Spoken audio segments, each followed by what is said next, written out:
қаҳрамони барномаи навбатиамон Бежан Нурматов 13 сол дорад. ӯ узви Федератсияи миллии ғайрикасбии Унифайти Ҷумҳурии Тоҷикистон мебошад.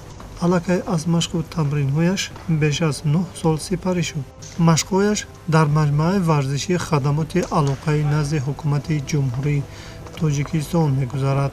бешубҳа таҳкурсии варзиш кӯдакону наврасон аст ва дар федератсияи зикр гардида аксари ихлосмандонашро кӯдакону наврасон ташкил медиҳад.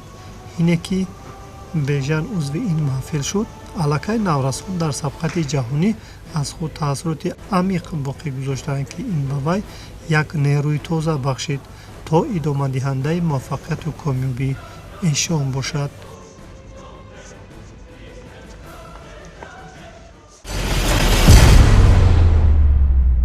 Ман 3 сола будам. Падарам барои намуди бар ин талор ман ба Федератсияи Унифайт оварда. Ман якум рӯзаш хеле мушкил буд. Ба ман хеле тайёрӣ дидам. Ба ҳама мушкилот сабр кардам. Ба оҳиста омӯз гирифтам. Хурдсол будед ва чӣ гуна ин мушкилҳоро шумо пушти сар кардед? Ба шумо кӣ кӯмак мекард? Падар кӯмак мекард дар хона ё ин ки мураббӣ шуморо бисёр дастгирӣ мекард, рӯҳбаланд месохт? Падару модарам ва мураббиам бисёр дастгирӣ мекарданд. Мегуфтанд ки сабр кун, тоқат кун, ту дар оянда чемпион мешӣ. Ва ман сарамро хар мекардам ва машқ мекардам. баъд ба орзуи худам расидам. Хеле хуб. Албатта дар ана ҳамин муваффақияти шумо саҳми падару модар, саҳми мураббӣ аввалин дараҷа буд ва чунки шумо то имрӯз сабр кардед ва ба як қатор дастовардҳо ноил гардидед. Бежан, мехостам бифаҳмам ки муддати чанд моҳ машқу тамрин кардед ё ин ки чанд сол машқу тамрин кардед ва дар аввалин мусобиқа баромад намудед. Аввалин мусобиқаи шумо дар куҷо гузашт? Мусобиқаи аввалини ман дар ин маҷмӯаи варзишии алоқа буд. Ман дар ин мусобиқа як рақиб доштам. сазовори ҷои сеюм гаштам. Бежан, вақте ки бори аввал шумо ба ҳамин мусобиқа рохат гирифтед, бори аввал барои гилем баромадед, рақобат кардед, оё шуморо тарсу ҳарос фаро нагирифта буд? Бале, дар аввал тарс буд. Ман метарсидам ки ҷо намегирифтаму баъд баромадам ба ҷои сеюмро гирифтам. вақте ман баромад кардам, тарс аз ман гум шуд. Бежан, вақте ки сазовори ҷои сеюм шудед, аз худ боварӣ доштед ки ба гирифтани ин мақом ноил мегардед? Бале, ман боварӣ доштам ки дар аввалини мусобиқаам соҳиби медал мешавам. Ман медалро гирифтаму ба хона рафтам. Падару модарам хеле хурсанд шудаму ба ман гуфтанд офарин писарам.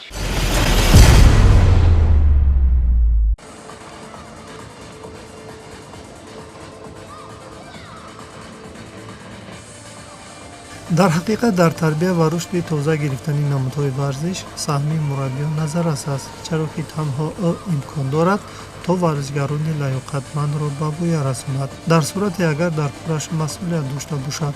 тавре ки ба мушоҳида расид, қисми зиёди машқварзонро кӯдакон ташкил медиҳанд. албатта барои ворид кардани онон ба ҷаҳони варзиш аз мураббӣ пеш аз ҳама меҳнати зиёд ва таҳаммулгароиро тақозо мекунад ва федератсия мусобиқаҳоро байни хурдсолон низ мунтазам доир менамояд.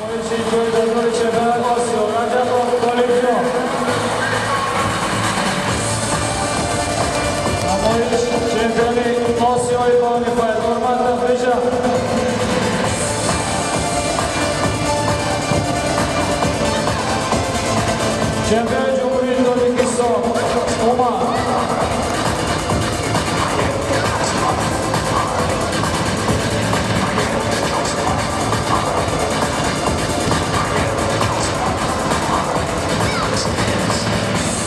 Намоиши формата Федерал Абубакр.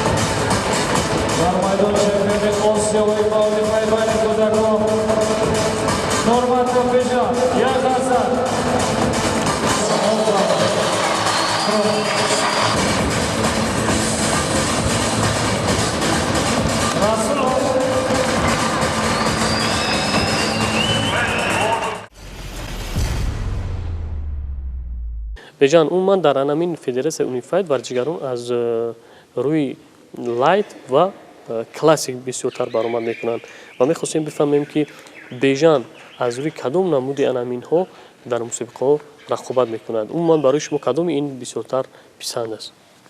من بسیارتر با کلاسیک میبرامدم، لایت میبرامدم و خیلی کم لایت میبرامدم. کلاسیک من بسیار همه مسابقه قریب به کلاسیک گذاشته است. هر یک ورزشگر اصول معمول و دوست داشته خود را دارد که محض با همین اصول در مسابقه ها رقیبان خود را شکست میدهد. میخواستیم بفهمیم که اصول دوست داشته بیژن کدام اصول است؟ من در حالت راستا کار میکنم، بسیار ضربه های قوی دارم و رقیبانم را با ضربه هایم مغلوب میکنم. عموما میخواستیم در بابت مربی خود کمی نقل میکردید. مربی شما یعنی سختگیر است یا اینکه نسبت شما مهربانانه رفتار میکند؟ مربی من سیاج باردین است. من از آن خیلی منتدار هستم.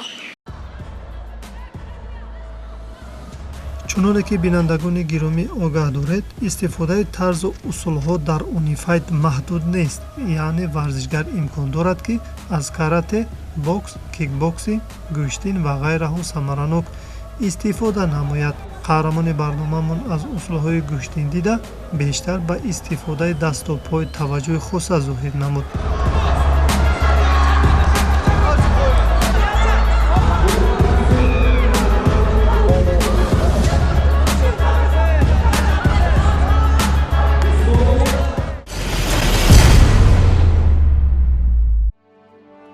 натиҷаи меҳнати пурсамар аз ҳад зиёд шефтаи унифайт шудан бежанро дар ҳол ба ҳайати дастаи наврасон даъват карданд. аз ин гуфтаҳо бармеояд ки акнун масъулияти бештари ӯ фаро расид.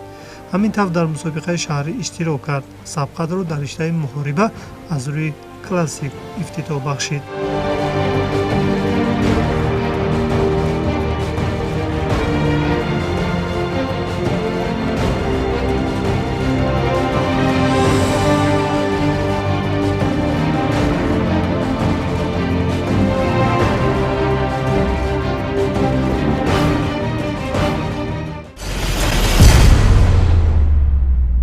سه رقیب داشتم و هر سه‌اش رو مغلوب کردم و سزاوار جای اول گشتم. آفرین. بینید که الکت در دومین مسابقه خود نتیجه بهترین منظور نمودید و چگونه این رقیب ها رو شکست دادید؟ چگونه با کدام اصول ها؟ رقیبان ما خیلی پرقوت بودن. من در این مسابقه خودم رو وای کردم، گفتم که در این مسابقه من جای اول رو باید گیرم. با پدرم من نصیحت کرد، گفت که در این مسابقه پسرم جای اول رو میگیری. بعد من مدال رو گرفتم و خونه رفتم. پدر و مادرم خیلی خرسندتر شدن. وقتی که یک شخص کوشش کنه به مقصدش میرسد. بیژن خوب الکی در مسابقه جمهوری نتیجه دلخواه نشان داده که بسیار مشکل است در این مسابقه سزاوار جای اول شدن و باز بعد از همین جنبه مسابقه جمهوری تیاری به کدام مسابقه دیدید و راحت به کدام مسابقه گرفتید؟ من تیاری دیدم با مسابقه ترسونزاده رفتم. در آنجا من در وزن 28 کیلوگرم برآمد کردم و در آنجا دو حریف داشتم، به هر دوشون مغلوب کردم. سزاوار جای اول گشتم. خب تا کجا وارد شد که در این مسابقه هم نتیجه بهتری نشون میدهید؟ البته اگر نغز مشق کنیم، سخنهای مربی رو خوش گوش کنیم و به مقصدمون میرسیم. بیژن آیا در این مسابقه رقیبان خود رو میشناختید یا اینکه آنها با شما اونقدر آشنا نبودند؟ نه، آنها با من آشنا نبودن. یکیش از شهر ترسونزاده، یکیش از ناحیه تیمورملک بود. من آنها رو مغلوب کردم.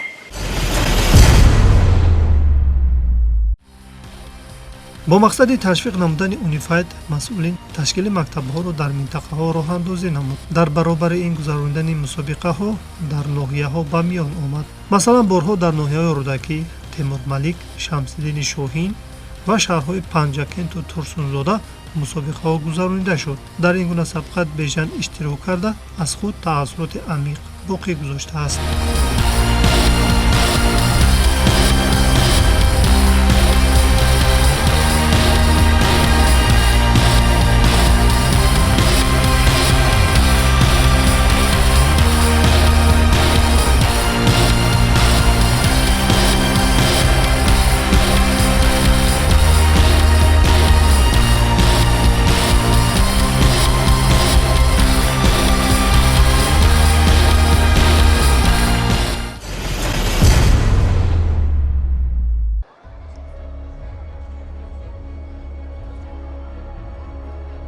پس از موفقیت‌ها در مسابقه داخل بیژن رو در پیش امتحانی جدی منتظر بود، زیرا او را می‌بایست تا شرف ورزش تاجیک را در چمپیونات آسیا معرفی نماید. سبقت مذکور در جمهوری همسایه ازبکستان برگزار گردید. البته یکی از مدعیان اساسی بهره به دست آوردن عنوان چمپیونی آسیا قهرمان برنامه‌مان حسابیده میشد. همین طور بیژن در نخستین مسابقه برون مرزی استادش را ناامید نکرد.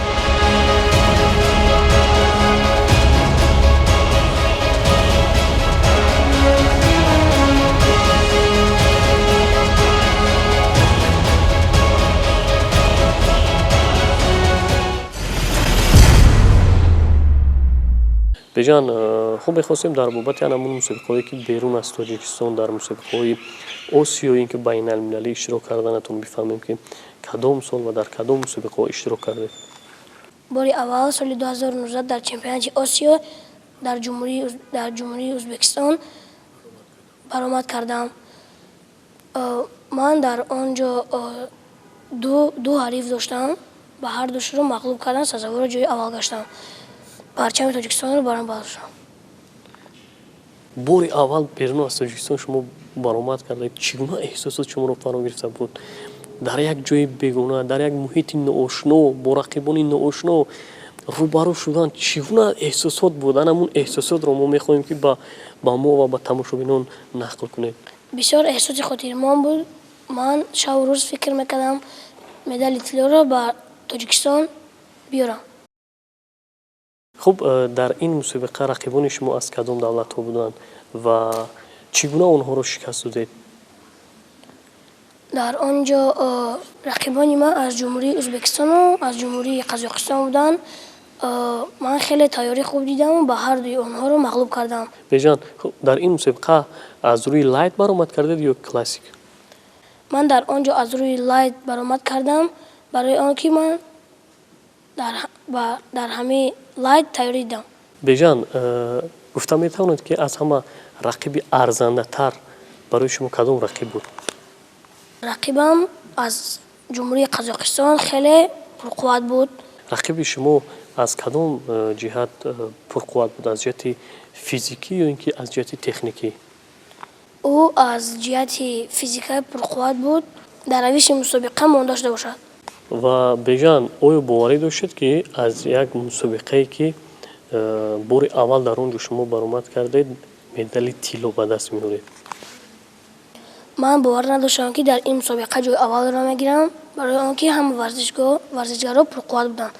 خب وقتی که با مدال طلا به وطن برگشتید چگونه شما رو در اینجا یار و دوستان، پدر و مادر چگونه استقبال گرفتند؟ وقتی که من به وطن آمدم، پدر و مادرم و رفیقانم من را گرم و صمیمی پیشواز گرفتند که من خیلی خوشحال شدم. احسن به شما میگوییم که در این مسابقه سربلندانه برآمد کردید، پرچم تاجیکستان رو بلند برداشتید که این افتخار دولت است، افتخار همه کلی مردمی تاجیک است که در یک مسابقه سطحش بلند در مسابقه آسیا توانستید که پرچم ملی ما رو بلند بردارید و سرود ملی در آنجا صدا دهد. احسن میگوییم. тамошобинон азиз, тибқи натиҷагирии ҳайати ҳакамон қаҳрамони барномаи имрӯзаи матн Бежан Нурматов гардид. ҳасан мегӯем ба Бежан Нурматов ки дар ҳамаи шартҳои барнома тавонист ки унвони қаҳрамониро ба даст биёрад ва бо гирифтани мақоми аввал шарафёб гардид. ҳасан офарин мегӯем ба Бежан Нурматов.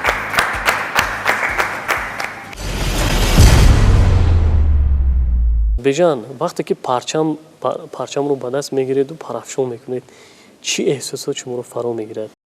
وقتی که من پرچم رو میگیرم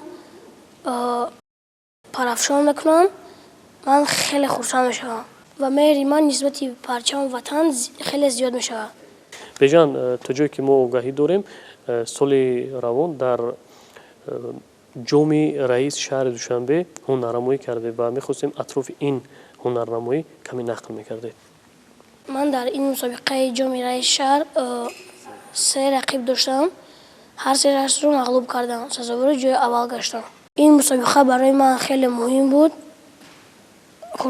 хушбахтона сазовори ҷои аввал гаштам.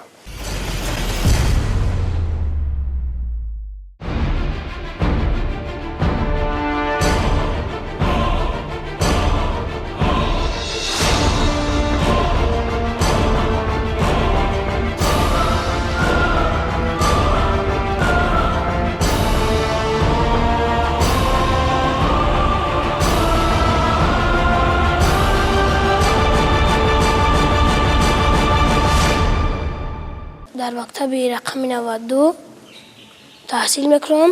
бештар ба кадом фанҳо таваҷҷӯҳ доред? ба ман фанҳои физика, алгебра, забони хориҷӣ маъқул аст. ман дар вақтҳои холигиам кӯшиш мекунам ки китобҳои бадеӣ ва шеърҳо аз ёд кунам. беҷан мехостем ки бифаҳмем дар оянда чӣ мақсад доред?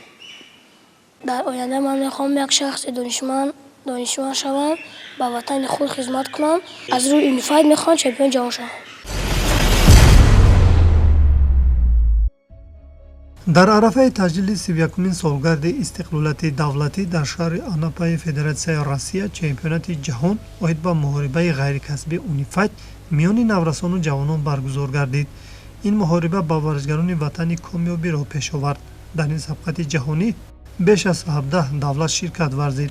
тоҷикистонро дар ин ҳамоиши варзишӣ 6 варзишгар ва 2 мураббӣ намояндагӣ кард. маврид ба зикр аст ки чемпионати ҷаҳон миёни варзишгарони 12-13 ва 15-17 сола дар ду риштаи Unified, классикӣ ва лайт ё худ гӯштингирӣ сурат гирифт. ҳамин тариқ дастаи мунтахаби Тоҷикистон дар ҳайати dastavӣ дар чемпионати ҷаҳон мақоми дуюмро ишғол намуд. мақсади ягонаи беҷан ҳам дар оянда ин ҳимоя намудани шарафи варзиши тоҷик дар чемпионати ҷаҳон аст.